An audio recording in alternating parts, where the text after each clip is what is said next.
What is Findom? What is financial domination? This podcast episode is all about financial domination, and I've got a guest speaker to chat all about Findom with, which is Goddess Eliza Monique, and she is a professional dominatrix. And I came across her when I did research on Findom within my own female domination training, and I came across her TikToks where she speaks openly about her Findom experiences, helping other women to embrace their true desires and to really uncover their inner female dominatrix. In this episode, she answers questions around Findom and also shares an insight into her approach about Findom. It's a little reminder that not all Findom is the same. There are different approaches, different kind of Findoms as well. If this episode made you curious to explore Findom more, or if you would like some more guidance and support on your Findom journey, get access to my Conscious Findom Masterclass and Guide. Welcome to the podcast. Thank you so much. Thank you for having me. I'm excited to be here. I think that when people come across like financial domination itself, they're like, everybody loves money, but people don't love talking about it. And I guess for me, like one of the reasons I started the TikTok channel, because I was like, I want to start talking about it. Like it's not, especially within Australia, I don't see it often talked about enough, in my opinion. Yes, 100% agree. Before we're going to get into it, I usually have a couple starter questions. Where are you currently at on your own self-love and pleasure journey, and what brings you the most pleasure? I feel like where I'm at currently, like I've done a lot of self-discovery in the last maybe 6 to 7 years, like pretty much when I started, started becoming a part of this industry itself. That's where it started for me. And I really wanted to, in the last sort of 12 months specifically, I really wanted to work on just really like bringing out that femininity that, I have, so that I can use that within my work. And that's sort of where I stumbled across like female domination. So I think like it's always a work in progress, nothing's linear as well. There's plenty of setbacks, but the journey's just been so amazing. And I'm like really, I'm excited to see, what the trajectory looks like, moving forward. So, yeah. What was the second question? Sorry. That's okay. What brings you the most pleasure? Could be anything. Oh, okay. What brings me the most pleasure? There's a lot that brings me a lot of pleasure. Currently in my life, I am so heavily focused on becoming obsessed with money. And people can take that as a bad thing, but in my opinion, from growing up with my, upbringing, like money was, again, it was very hush hush. It wasn't talked about. And I feel like that had a detrimental effect on me. So money brings me the most pleasure right now, for sure. That's it. And then obviously, I've got a husband, 3 children, so my family, that's a big thing as well. My father passed away last year, so my family and I, like we've always been, fortunately we've always been pretty close. I'm the youngest of 7, and if anything, we've become closer. So, obviously those sorts of things, it can sort of change your life. And, that's something that's, that really does, spending time with family brings me the most pleasure, for sure. I love that you just said money. Money brings me the most pleasure. I don't think I've ever heard someone saying that out loud. Maybe some people have thought about that, but not actually talking it out loud. And when we're talking about money and Findom, can you just explain shortly what Findom actually means, or what that whole domination is? Yeah, so like obviously, a lot of people sort of know the term like BDSM loosely, or like, domination, submissive, that sort of stuff. When it comes to financial domination, it is literally that in itself. So it's when I myself, as the dominant, will dominate somebody else's finances, generally males. Females can, be into it as well, but it really is that sort of, money is like the ultimate power exchange, really, if you think about it, because for us specifically as women, the patriarchy for so many years has just pushed us to the side. We've never really had a voice and all that sort of stuff. So when it comes to female domination and then financial domination, it just sort of turns it on its head, and we're able to just take our power back, really. So it's the ultimate form of power exchange through money, and that's it's just so juicy. I love it. I've come across a few words, then pay peak, wallet drain, ATM. Mhm. So in combination of Findom. What is the difference there when we are reading it, especially like for someone new who wants to like get into it and they're like, okay, what's a pay peak? What's ATM? Like what's wallet drain? Like, is there a difference in all of that? Yeah. I mean, a wallet drain, it's pretty self-explanatory. It is literally when, previous to the actual session itself, like the wallet drain session, myself and the sub will have a conversation about like what their budget is, what they've got, and how they sort of want it to play out and, back and forth. So communication and consent is like huge within the BDSM community. And in my opinion, that's like, at least two of the pillars that are really important to understand how financial domination works, because obviously when there's money involved, it can then become quite transactional. So so a wallet drain session basically is that, where you'll set a budget, or there'll be a budget set, and then throughout the session, whether it's they send every time I click my fingers, or they're sending every 10-15 minutes, or whatever it is, I'm draining them until they have nothing left. So that's basically what a wallet draining session is. That can be done online. That can be done face to face. So again, it's there's multiple different ways that it can be done. It can be done over Skype session, over texting, lots of different ways. So the next one, pay pig, it's basically just a term for the submissive. So not every submissive likes being called a pay pig. I think personally why I use a lot of it in my TikTok content is because it's just that sort of trigger word that people sort of go, oh, okay, what's that? I'm listening, but realistically speaking, the majority of my subs don't really enjoy being called pay pigs, that's for sure. But again, there's lots of different terms for submissives, and every dynamic will be completely different as well. I can agree with that because every dom sub dynamic, every dom is not the same dom, and sub not the same sub. So you've got slave, you've got sub, you've got servant, you've got slut, you've got all the difference, like goddess, queen, mistress. Yes. So not everyone identifies with the same. Yeah, exactly. And I think it's sort of, again, it's just whatever resonates. And in my opinion, like even for myself, a lot of people that come into this community, whether they're, BDSM or just lifestyle, whatever it is, they're sort of doing it from a place where sometimes they're using their trauma and turning it into something that feels really empowering for them. And again, like I said, that's sort of the way I've used it, because I grew up in quite a suppressed, everything to do with, femininity and female empowerment was incredibly suppressed, because I grew up in like a cult-like religion where the patriarchy was so strong and women pretty much just never had a say in anything. And to this day, it sort of still is structured that way. So for me, like to be able to use my trauma and turn that into empowerment and, use that with my work. A lot of subs do the same with, whatever their traumas are, if they've had them. I was just about to ask, how did you get into all of that? How did you find Findom and how did you approach it? I actually had no idea what financial domination was to begin with. And at the time, I was working in a strip club.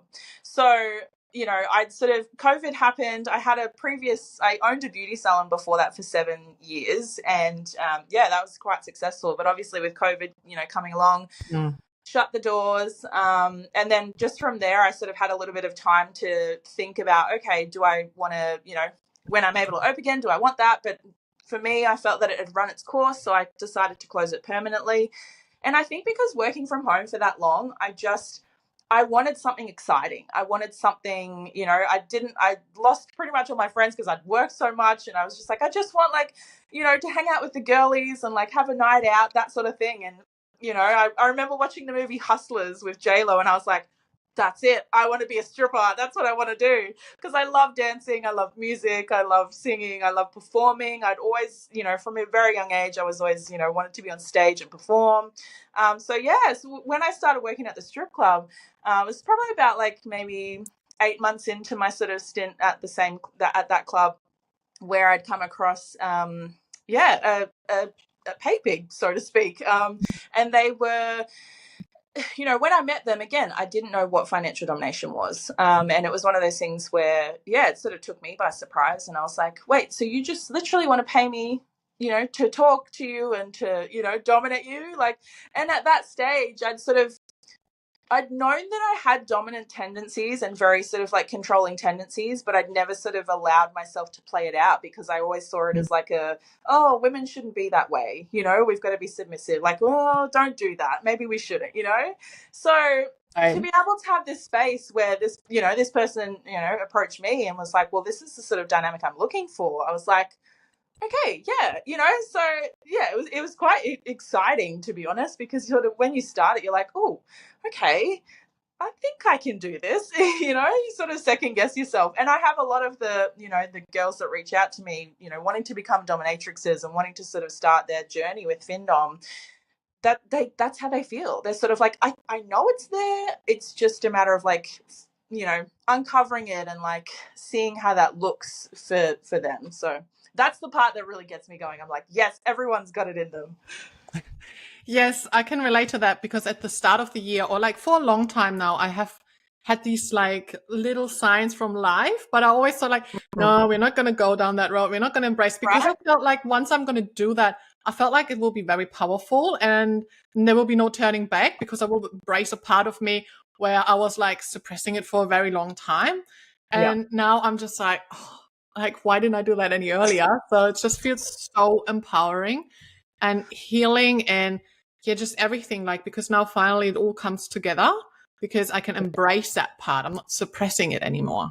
I love that you touched on healing. It really is. People don't understand how healing it can be, taking your power back.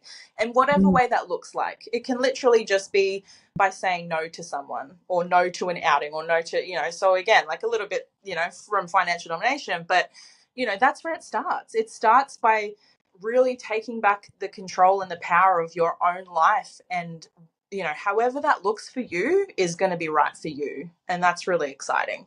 You want to feel turned on by your own life, to feel lit up by your own pleasure.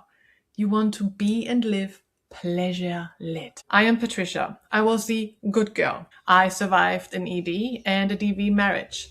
And the shift came when I started to reconnect with my body. Somatic pleasure changed everything for me in my life, business, motherhood, and relationships. Now I wake up feeling deeply alive in my body.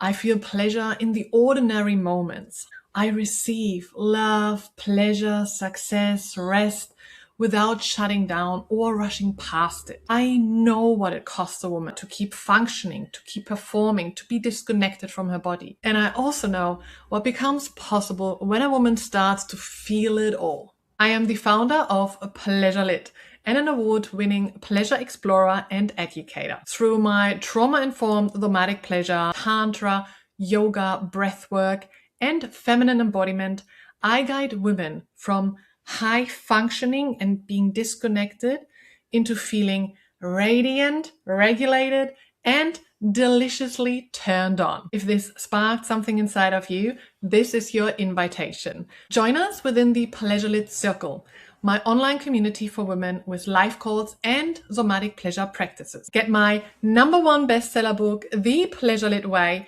to awaken, deepen, and widen your pleasure potential. For more pleasure exploration, you can tune into my voice notes at Women's Pleasure Notes on Substack and go deeper within my online courses. You can also apply for one-on-one coaching and book me for your workshops, events, and speakings. You can choose your path at pleasurelit.com. When we talk about financial domination, it doesn't always have to be humiliating and degrading. It could be also differently. And I think you've just mentioned that before as well. It's about communication. So how do you approach it to have that in a consensual, ethical way, that you are getting into touch with your sub and then play out your financial domination? Yeah, so basically, when they approach me with said tribute, and I'll touch on tribute just quickly, a tribute's just basically an initial payment of like adoration and sort of, like a bid for my attention, really, just to be like, I'm here, I want to serve you, like, please let me serve you. So that's what a tribute is, and each goddess or dom, they'll have their own amount that they prefer subs to send. So once the initial tribute's paid, that's pretty much when, for me, like, that's when that conversation sort of opens up to be like, okay, like, these are my expectations and my boundaries, like, what are they for you, or how do you wish to serve me, and in what way? So that's where that sort of like initial conversation really needs to happen, because it's sort of, I like to liken it to like speed dating. You know how when you sit down with someone, you've got like 5-10 minutes and you've got to be like, okay, are we compatible or not? And it's basically that sort of time where you get to find out whether you're compatible with the sub, and if they're compatible with you as a dom, and to see if that dynamic's going to benefit the both of you. So yeah, it's quite fun, if I'm honest. Yeah, I've seen a couple now having an application form. So with the tribute, fill out the application form and then send the tribute. And then if the application form is completed fully and the tribute is there, then I look at it and then we can figure out if it's going to work or not. And Yeah, which also doesn't mean it's going to be accepted either way. Like that's there just are some questions in there such as it's your budget, like you mentioned before. What's your budget? What's your relationship dynamics? So you can also like take into consideration, is there like family household, or like what are yeah, the of course. costs? What's your Yeah, earning, and how do you want to be drained? Do you expect some attention or something, or is it like, do you want to be ignored? Because that's something that I've realized as well. Not everybody wants to have attention, but some actually do want to have some attention through yeah. that. Yeah, and that's where it comes, like you said before, like, it's not all about humiliation and the whole like "f you, pay me." Like, it's just so far beyond that, and um, that's where you sort of have to figure that out. And some people will, if they're not demanding, sorry, but if they're seeking some, daily attention, where they're sort of wanting to, be on my phone and always, messages back and forth on a daily basis, you need to pay for that. You need to have that, the what you're contributing to me in my life and making it easier, it needs to be beneficial to me, because at the end of the day, I am the dominant, and basically what I say goes, consensually. So yeah, it's one of those things where I have had people fill out the application, paid the application fee, paid a tribute. We've sort of entered into a little bit of a dynamic, because generally speaking, I won't have anybody fill out an application if it's not something long term, because I just don't see the point in that for myself personally. But yeah, I'd sort of put them on a trial period, and this particular one, he was a sissy sub. He enjoyed feminization, he enjoyed dressing up in women's clothing, makeup, that sort of stuff. And it was about a week into it, and I was like, this just isn't working. Like, this really is not it. Like, it was just constant on the phone. It was just, and so yeah, again, like, even myself as a dom, like, you learn what you like over time. And sometimes it doesn't always, happen in the beginning where you're like, yes, okay, I know exactly what I want. Sometimes that will be the case. But, that's why I say to people when they're coming into it, because I love working with beginners. I love working with beginners because I see myself in them, and, at that stage where they're sort of like, I know it's there. I haven't really had a chance to explore it yet. And I'm like, perfect. This is the perfect time to explore that. And when they come into it, I always tell them, be open-minded to evolving as a dom, because you will. Like, there's no sort of like, there's no rules or boundaries, unless the ones you make for yourself, and then they're the ones you communicate to your sub. But again, like, that can change and evolve over time. Things that I was like, no, I'm never doing that. Like, a year ago, here I am 12 months later doing the thing, and I'm like, oh, okay, oh well, I tried Never it. say never. Exactly. But I can so relate to that. And that's something that I've realized through my dominatrix training, my pro dom training. At the start of it, I was like, okay, this is probably going to be me. But now exploring more and like doing it actually. So I've already have got my loyal fans, and in the middle deep end already have like created a chastity course, and now I'm going to do anal I training. love that. Yeah. But like over time, I'm just like, like this is like that archetype that comes out. I love teaching, educating, mentoring. I love pleasure toys. So including all of that, like chastity play and then anal training, it's a part of what I'm already doing anyway, but in a Yeah. like female dominating way. Yeah. And just slowly figuring out, oh, this is what I like and this is what I like. And my personal kinks and fetishes, including that, because at the end of the day, like I want to have the pleasure from it. And I feel Exactly. the subs have so much more pleasure from it when I enjoy myself, because that's what they want. They want to serve. They want to be dominated by the divine feminine. So this is exactly, then you need to like do the things that bring you joy as well. Exactly. And I love that you said that, because yeah, like people come into it thinking, again, it's the pay pig, the money grab, like it's like, oh, money. Yeah, sure, I need more money, like, oh, cost of living, whatever it is. People sort of see that. That's the sort of shiny dangling carrot of like, well, you can get this from it. But then they start to realize, like, and I tell them, like, you have to get so clear on what you get out of it. Like, money literally turns me on. But if that's not your kink, then financial domination might not be for you. You could, again, train to be a pro dominatrix and maybe do female domination, and have that transactional sessions there. But if financial domination isn't the actual kink for you, then that's okay. There's plenty of other things. Kinks and fetishes are worldwide and they're never ending. Like, people can be turned on by the craziest of things. So that's where I love that it's just such a vast umbrella of kinks and fetishes that you can sort of try out for yourself.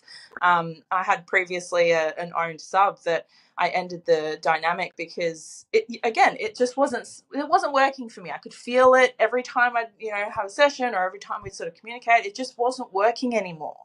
And it's just like a relationship. It really is. I think people sort of don't understand that you have to be like, for a sub to be able to serve you, they have to trust you. And so that's like that responsibility that you have as a dom, where you have to sort of gain that trust from your submissive for them to actually be truly submissive. And when it's not working out anymore, you have to, obviously, when you're in the sort of power position, you've got to sort of bring that to the forefront and be like, this isn't really working anymore. I'm not getting pleasure out of it. So let's just, call it a day. And that's the thing. Things always come to an end, and that's and okay. then that's a good thing to approach it, of like, okay, that's not working for me, and I turn it down, because then that opens up your space and energy for something better that actually serves you. And like you just said, there's like financial domination is just one part of like so much, because I always say kink is like a buffet. And you've got so much there on this table, and you can just like, oh, I like this and this and this. And then you find someone, when you want to sit down at a table, find someone who's got similar tastes, and then you're going to get along. So, and that could like change over time. Like you also said, like one day it could be like, I don't like that. But then the next day you might try it and you're like, actually, I like that. I'm going to sit down at that table today and eat with that person. So exactly. That's exactly. I love that analogy. That's so clever. Do you think like you have to have a certain money mindset to do it? I think, yes, you need financial literacy. And again, that's something that I didn't have growing up. I wasn't taught that, financial literacy. I wasn't taught how to budget. I wasn't taught how to manage and control my own money, let alone, controlling somebody else's. So again, like it's so important when it comes to financial domination that you at least have a very good understanding and a good money mindset, for sure. I definitely believe that. It's like the benefits for either party involved. Obviously, pleasure. That's at the forefront of it. The benefits, the biggest one being pleasure. At the end of the day, it's the feeling of fulfillment, I think, as well. That's probably one of the biggest benefits, because at the end of the day, when I can sit and look at my bank account and go, okay, wow, that's an honest day's work, if you want to call it, and feel comfortable and safe in my own life, and however that looks for me. And then, on the submissive side of it, the psychology is that sort of knowing that they've done everything that they can to serve the person that they want to serve. It really does come down to fulfillment. I think that's the biggest benefit, for sure. Have you got any beginner tips for anyone listening who's like, okay, I want to get into it. Like, how do I approach it? Do your research. And you hear that on TikTok all the time and wherever. Do your research. Okay, but how? Like, how do you do your research? What questions do you need to ask? So I think the biggest thing is, like, when you're doing your research, not just researching Findomme itself, but also researching BDSM. Sure, you want to do financial domination, great, but you're also female, so you do need to know aspects, and you do need to understand the dynamics of like female domination as well, because it's part and parcel with it. I always say that all aspects of Findom will include femdom, but not all aspects of femdom will include Findom. So it's sort of a little bit to wrap your head around, but again, there won't always be money involved with female domination, but when it comes to financial domination, there will be, because you're a female, and if you're doing it, you're dominating as a female. So, I think tips for beginners, research is probably the biggest one. And then just obviously, the finer details and the technical side of things, like understanding that it's a business. When you start to jump online into this community, you're literally running a business. You need to know what your brand is. You need to know and get clear on who you are as a dom, because if you don't know who you are as a dom and you don't have any expectations and boundaries of these subs, and you just think it's as easy as snapping your fingers and asking for a payment, you have no idea what you're doing. And props to those people that can fall into it and it just comes naturally to them. I love that. I really do. But it won't look like that for every single dom. So that's where I say, really focus on why you're doing it as well. Like, find your why. And I had an amazing business coach previously with my other business that, used to say, like, done is better than perfect, like, especially when you're sort of beginning, because you'll fumble your way through it. Like, you have to get the ball rolling, and like I said, you'll evolve it over time. It doesn't have to be perfect. I think a lot of people just stop themselves from jumping into the online space, like, oh, but how do I go live? How do I do content? How do I do this? And I'm like, just do it. It's gonna suck. Give yourself permission to suck, because you'll get better over time. Yes. It's all a skill, and with practice you can get better. So you're just gonna have to start though, because otherwise you will just not move.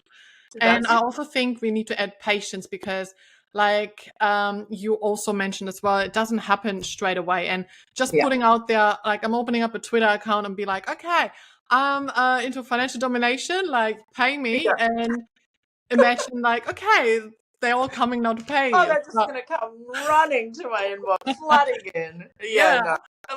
The scammers might come flooding in. The fake ones, sure. Oh, yes. We're just going to have to quickly touch on that as well. So there are a lot of scammers out there, especially as soon as you use words like Findomme, PayPig. Yes. I had that out of the sudden. I'm getting these random messages and I'm just like, yeah, right. Exactly. Yeah. It sucks. It really does. But unfortunately, it's just part and parcel of it. So many people, when they're starting, they're like, oh, but, like, it's all I'm getting. Like, where are the real ones? And I'm like, yes, like you said, be patient, but also be appreciative that you're actually getting traction. Because if anything, as far as the algorithm goes, that means that your thing's being seen and that people are messaging you. Yeah. So it's, to me, I sort of like to think of it as like a little bit of an energetic thing where, like, okay, things are coming my way. It's just a matter of time before the right one comes my way. So, I sort of like to try and see the silver lining of getting all of those, messages and fake ones and whatnot, the ones that ask you to pay a fee and check and all this sort of stuff, because I'm like, well, at least you're getting traction on your accounts. Yep. So, and the right ones will know how to approach you then with the tribute, with reaching out and all that stuff. So exactly. Where can people find you if they like to work with you? TikTok is my biggest platform. I've been so incredibly, grateful that over the last 12 months, my TikTok platform, like, I'm at almost 83,000 followers now. I'm so just like blown away. I'm like, wow, okay, that's cool. So yeah, definitely TikTok at the Eliza Monique. And yeah, I mean, that's obviously like the educational side of things as far as working with me. If there are any subs, I usually sort of work on my Twitter. That's sort of where my domination content is. And then I'm also on Instagram, but Instagram's been a little bit of a pain. I've lost 4 accounts in the last 12 months. So it's touch and go with Instagram, but yeah, definitely TikTok and Twitter. I can relate. My TikTok, when I started it about 2.5, 3 years ago, and I had like some toy content on there. It was amazing, going up really straight away, but then I've lost it. It's like Twitter is okay in a way, but then also sometimes can get a bit stagnant if you are putting on out the wrong content. And yeah, and Instagram is Yeah, for Instagram. sure. So And that's it. That's why I say, like, again, like tips for beginners, they're the things that you sort of have to look at, like your analytics and, you know, like within that sort of first 3 to 6 months, it's the best time to just post lots of different kinds of stuff and see what sticks, because you never know what's going to, make you, blow up, so to speak. yes, my YouTube channel recently, like one of the videos, phew, I love so many views, and I gained like 3,000 subscribers within like 20 Wow. days. And I'm just like, okay, so you never know Yeah. which one's gonna hit. And Exactly. when you are on different platforms, one might work then 1 month, the other one works the next month. So you never know. It's just. And that's why I always say, like, be consistent, because, people sort of get in this rut of like, oh, I'm posting to no one. And I'm like, okay, but everybody started at zero posting to no one. You're no different. Like when I posted my first video, it probably only got, 100 views or whatever it is. Like it's, you never know when the sub watching is going to send. And that's why I say, like, posting reimbursements and things like that. And you also never, ever, ever know, when someone's going to approach. So it's important just to be seen. I think a lot of females have this fear of being seen. And that's why I'm like, trying to empower them, and I love that part of it, because I'm like, you have to get over the fear of being seen. Put yourself out there, because the more you put yourself out there, the more you choose to be vulnerable in those situations and remove the fear and be like, oh, but it's not as good as that person's content. Like, no, remove that, because you never know what you're capable of until you do it. And I remind myself of that constantly. Same. Love that. Do you use pleasure toys? And if so, are you able to share with us a favorite one? I do. You know what? It's quite funny, because up until probably, I don't know, the last maybe 1 to 2 years, I was an old school girl. I was like, yep, digits all the way. Like I was just, DJing down there. Until I got a rose toy, and then I was like, whoa, what is this?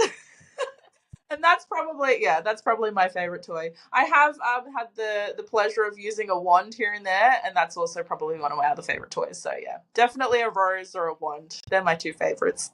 Love that. Is there anything that you wish you knew earlier about pleasure toys? Yeah, just like that they were accessible to me.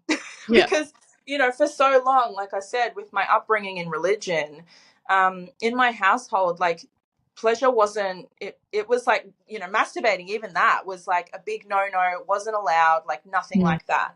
And so I think for myself, like I wish that I just even understood and knew what they were before, like I even used them.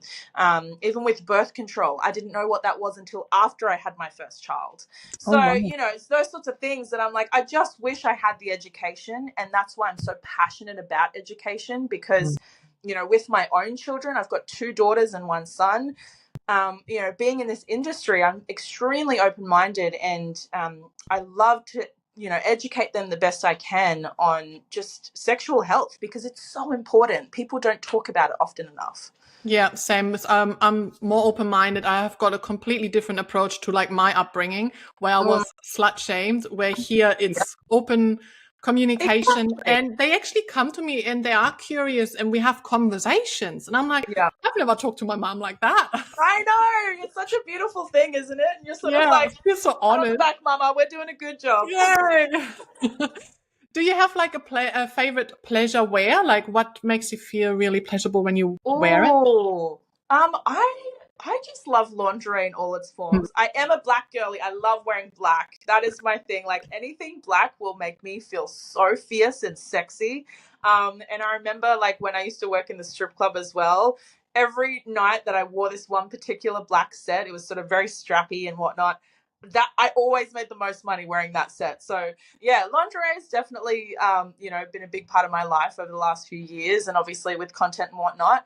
But I've also sort of been, just starting to mix it up and seeing, trying to feel sexier and things like that in covering up more and just seeing how that feels for me with different fabrics and things like that. But I do love, lace lingerie, anything with straps, anything like that. Do you have a book recommendation for the audience? Oh my goodness. I have so many book recommendations. But I will say this, all of my book favorites at the moment are money books. I absolutely love them. You're a Badass at Making Money, Jen Sincero is an amazing one. Another one is The Financial Feminist by Tori Dunlop. I'm getting through that at the moment. So again, I'm just so obsessed about getting smart with money. And, to be able to sort of, yes, I teach financial domination and women empowerment and things like that, but to have that on the side and to really sort of just share these, things that juicy stuff that I feel is like really important just to have and to know, it's amazing as well. My last recommendation will probably be Existential Kink by, have you got it? Yes. I'm just reading that book. It's such a good book, right? That's probably, so many people said recently, you need to read it. So I'm like a quarter in now. Yes, perfect. What do you think of it? It's amazing. Like it's written differently. Like I wasn't expecting that. Let's put it that way. When I like open up and I'm like, okay, we have got like a voice in here. I know. And you're like, hey, that's not how books are. Yeah, no, that's why I love it, because it is just it just really makes you think a lot differently. I love it. Yeah, definitely direct and in a good voice that really keeps you reading, so you want to read more. Like, I like that. Yeah. And I like the approach of the money mindset, because like you said, you need to have that money mindset. And you mentioned you didn't have that before, and now doing financial domination. So it's important that you actually learn more about the money mindset. And I think I've got a book as well, The Psychology of Money. So I haven't read it yet, but yes, that's another one. I literally could probably rattle off like 3 more. Like I love I can't remember what it's called. I think it's called Rich as Fuck by Amanda. I can't remember the exact name, but it's a pink one. But yeah, anything to do with money, I'm like, yeah, these are great books. And then also just, starting to sort of delve into more books about kink and BDSM and things like that. So yeah, I love reading. Honestly, it's one of the things that I think is just slept on. People just need to read more, for sure. Thank you so much. I've got one last question, and then we're going to leave the audience with. Loved having you on this podcast. So amazing. Love your spirit as well and your energy. What would you say your number one tip for the audience in regards to self-love and pleasure? Oh, my number one tip would be take time to explore yourself, I think. Remove the expectation of what you think you have to be, because it's not going to be what you think, if that makes sense. So just, take time to explore. You don't always have to rush to the end goal. That's probably my biggest tip. And that's something I've had to be very patient with. I'm not normally the patientest person. So that's been my biggest thing of like, just be patient, slow down and enjoy the journey rather than rushing to the destination. Now, I would love to hear from you what has resonated with you from this episode. Leave us a comment down below. And when you loved this episode, make sure you follow and subscribe to the show, give it a 5-star rating, and also share it along so we can spread more pleasure into this world. You can access my free Pleasure Lit workshop at pleasurelit.com/links. Sending you lots of love and pleasure. Mwah.